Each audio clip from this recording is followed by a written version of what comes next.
Wanyin, that is welcome back in the Mandarin Chinese language. Now, on this episode, it's a special edition where we are getting to understand more about the Mandarin Chinese language and how important it is in you advancing your language skills, and also how you can use it to take your business global. Faith Moria, welcome to the show. Thank you. Thank you for having us. I'll just kindly, for the benefit of the audience, I'd like you to introduce yourself again and just tell them what do you do and what Discovery Chinese Cultural Center is all about. Okay. Thank you for the opportunity. My name is Faith Wanjiko Moria, and I am a mother. And also I'm the director of this Discovery Chinese Cultural Center. And what Discovery Chinese Cultural Center does, it's a Chinese language and culture school. So we teach Mandarin Chinese from the beginner's level all the way to advanced level. But we also, if somebody comes there in between, we are able to help them advance their Chinese language to whichever level that they want to get to. Before we get to why is venture into this business, I just want to understand your background in the Mandarin Chinese language and why Chinese? Why Chinese? That's normally a very difficult question because after I finished my undergraduate major was English and literature. So I'm actually a teacher of English and literature, and I had begun teaching with TSC. Then I decided to add a language. So I was actually on my way to Alliance Française to do French when I met with a friend of my parents who told me, but wait a moment, have you ever thought of Chinese? And at that moment, Chinese was rare. That was in the year 2008. It was rare, it was not being heard. The people who were kind of beginning it was the University of Nairobi, but the lessons had not begun. So I decided, I think it's good to listen. So I went back home, did not register for French, and that's basically where my Chinese began. At that moment, because when I went home and thought about it, I thought, I'm going to do this. I didn't know from where I would do it from, but at least I had made a decision. I want to do Chinese, just to try. You know, it's always good to try something new, and it was a new language then. So from there, where did you study? You went to university, you had to fly all the way to the east to study this? Actually, no. At that time, I met a friend who had come from China, and he taught me from one of the colleges here in town. He taught me the beginner stage, which was about 3 months. After that, I quit. After the 3 months, I quit, and I took up my job for teaching in the high school I was posted to. But when I was there, I heard that there is a scholarship being given by Kenyatta University, because first I was an alumni of Kenyatta University. So I decided, a scholarship, because Kenyatta University wanted to begin a Confucius Institute. And so when I heard about the scholarship, I took my papers, and actually the then Vice Chancellor said, I want this person to come and teach here as one of the teachers. But then the Chinese she has is too small. It needs to be upgraded. So that's what led me to be given a scholarship. I went to China for 1 year and a few more months, 1 year almost and a half, and then I came back and began teaching at the Confucius Institute in KU. So you teaching the Confucius Institute in KU. Where do you now come here? I need to break away and come to Discovery Chinese Cultural Center? I know. Or are you running the institute and also still tutoring elsewhere in one of the institutions in the Mandarin Chinese language? Okay, yes. While I was in KU, there was a certain niche that KU did not have. And that's something I recognized. I found out, when it's a university that is run the way KU is run, there are certain people who might not come. Like, for example, if they don't have very good grades, they might not enter there. If they're just business people who just want to come and learn a short kind of Chinese, they're not there. So I actually asked permission to my director then, and I began a school. That time we were not here, we were in KUTV building, very close to here, and I began teaching business people who were moving to China to buy items. So that was my niche, to teach business people some little Chinese for negotiation, just that, and then they come back. So I started teaching when I was still teaching at the Confucius Institute.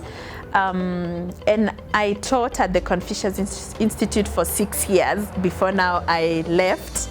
And then I left, now others have come and there was room to, to hand over. And then now I came here fully. Discovery Chinese Cultural Center has been here for almost a decade. Yes. A decade. Yes. It began in the year 2011. So I need to understand these timelines. Yes. You taught in KU for 6 years. Yes. So you were still teaching and running the institute at the same time? Yes. So I was employed in KU in 2010, September. I began Discovery Chinese in 2011, September. So I taught in KU 2010 to 2016. But you see, Discovery is still running at that time. I want to have a business mind. Like, you were 1 year into the practice, and within 1 year you figured out what you need to do. Yes. Yeah, and that is what Budding Entrepreneur is all about, folks. It's all about understanding a niche, realizing that there is a gap, and you can capitalize on that and turn it into a profitable venture. Now, I want to understand, when starting, what did you need? How did you start? How were the capital like? Okay. To be honest, I didn't have capital, but I had 10,000 shillings. And with the 10,000 shillings that I had put as my savings, I was able to get a small tiny room at KUTV building. As I've told you, actually we co-shared the room. So the person whom I found in the room decided to divide it for me and gave me a portion where I used to pay him so that he pays rent. So I would pay him 10,000. So he told me he would not ask me for the deposits that I asked here in town. I just pay him the month's rent. But amazingly, when I opened it, I first got 2 clients. So these 2 clients, of course, I was able to get my monthly rent, for the following month. I was not worried about books. I was not worried about curriculum, because you see, I had already known how to make curriculums. So it was just setting a different kind of curriculum structured for the business people, which I had been trained to do that. So I made a curriculum, made a course outline for my students. Books, when I was coming from China, I had shipped a container of books. Tell you what helped me also to begin the small library here. So I was not also worried about books, because all that had been planned earlier. So the major thing was rent.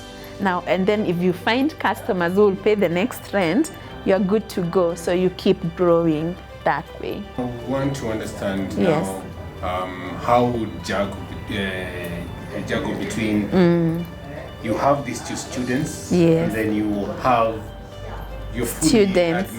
fully committed to the Kenyatta Confucius Center. You're teaching Chinese there.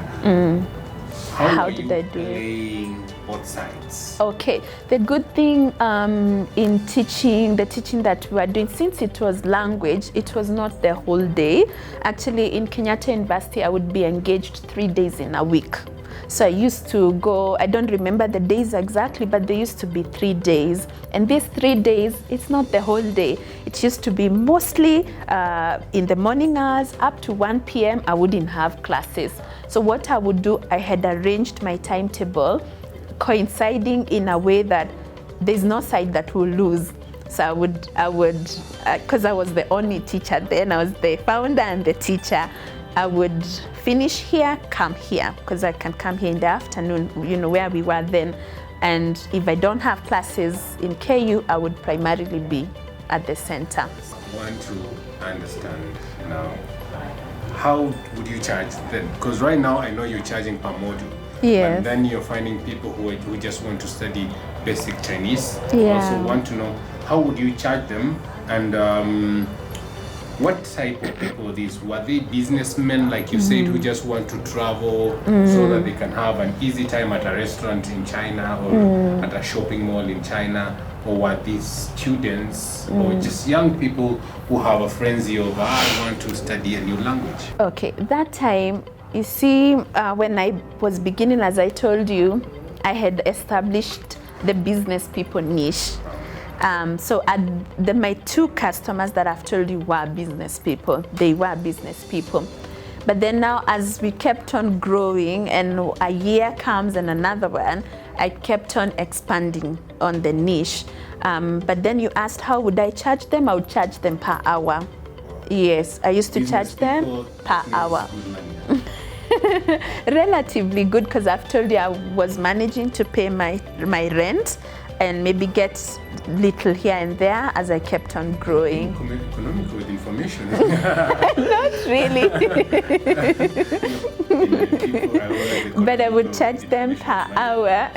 And actually that time, you see, I was so new in business, I didn't even know strategies like pricing strategies.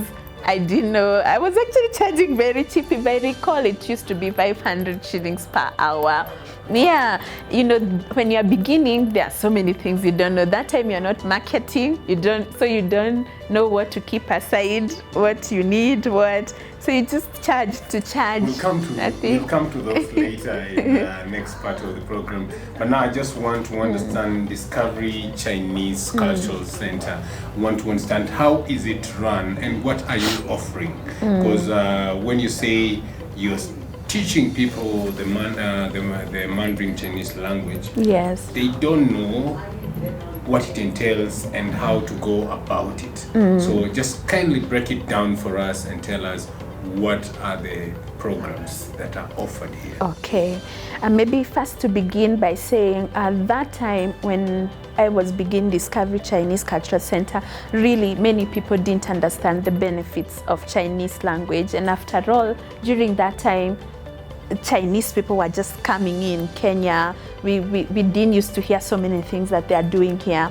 So it was such a struggle to even convince people that they need to learn Chinese. But by and by, even as our government in 2020, just before COVID, launched Chinese in primary and high schools, now we've realized, and I mean, people have realized the need of studying it as a foreign language. So at Discovery, what we do here is we teach our major students now, and like when I was beginning, the business people, our major niche right now is the 18 years old to 24. Those are our big customers. So that tells you these are the students who have perhaps completed high school and moving to the university, or they're in the university and they're doing it as a minor. Recently, we have a new program that began. It began actually at the wake of COVID, the children's program, and it's now so big. I'm actually very impressed. I never knew that parents would really want their children to learn, but now they are learning. We're having a big class of children. When I talk about children, it's children from age 5 moving now all the way to 16, who are teenagers per se. This class is growing tremendously. But we also have, you see, I've told you 18 to 24. Now all the others above that, these are not so many, because mostly these people are working. So it's either they want to improve on their CV, or they want to move to an international company. So they are doing Chinese to add, to the list of the languages that they've learned. Or they are still in a Chinese company and they have realized, I need to learn this language to move. So these are the major groups, but also we do translation and interpretation. Actually, at the immigration in Nyayo House, we are the ones who translates all the Chinese documents of the Chinese people who come in Kenya. Why? Because when they come, the immigration people need to understand what these are, and they come with their academic certificates in Chinese. So we serve to convert them. And the teachers here, most of them have also a background of translation. So we do both. When we are not teaching, we are also doing translation. But our major work is teaching Chinese. Teaching Chinese, doing translation, and Chinese for business. I just want you to explain the 6 modules that you have right now. And also you spoke of other 3 that the Chinese government has introduced that are yet to come in effect. Yes. So kindly just take us through the 6 modules that already exist, and maybe 3 extra ones that are yet to be introduced effective. Properly. Okay, so our curriculum is based on the Chinese proficiency exams that are offered by the Chinese government, which we call them HSK. So like the way we have CPA, so this is HSK. So for us, we structure our modules or our courses according to the vocabulary that is within these HSK exams. So we have at present Chinese level 1, then we have 2 all the way to 6. So these ones, you get to learn them revolving around the vocabulary that is going to be examined. However, even though we faced them, or we structured them rather according to that, we really have a big emphasis on speaking. Why we emphasize a lot on speaking, and I think this is what helps us a lot, is because we have known what is important in Kenya. In Kenya, to work in Kenya with a Chinese degree, it's not about your papers. Most Kenyans won't even ask, where is your Chinese level 1 certificate? They just want to hear you speak. So if you can speak fluently, it doesn't matter whether you did 1, 2, 3, or 4, but clearly if you can speak fluently, that means you have done quite a number of levels, and so you are good and you can get employed. Now, recently in last year, 2021, the Chinese Center of Education increased these 6 levels to 9.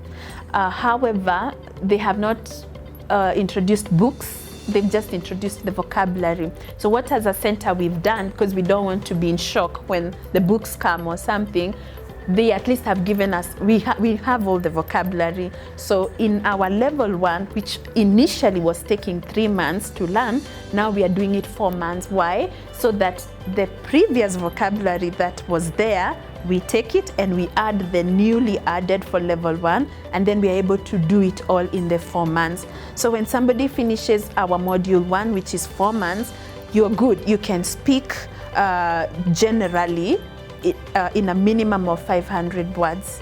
Before we take a break, I just want you to briefly tell us the time frame for one to clear 1 module. Okay. Or all the 6 existing modules. Okay, they are quite different, but for level 1, as I've said, it's 4 months, the same with the level 2, but you realize like level 3, you will take 5 months, so they keep increasing because the vocabulary has increased. Yes, but roughly to end six modules, over now 6 modules, 2 years, you'll be done.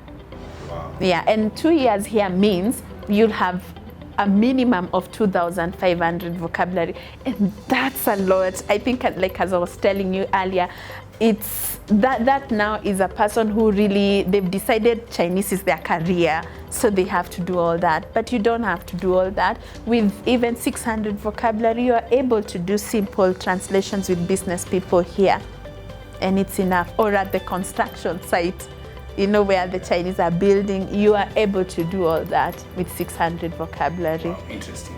Yeah. We'll be talking more about that when we come back from the break. Now, this is the story of Faith Moria, the proprietor and director of Chinese Discovery Cultural Center. I know you're getting enlightened, but we take a short break. When we come back, we'll be learning more about Chinese and this school that is impacting the Chinese culture and the Chinese Mandarin language into the population here in the country.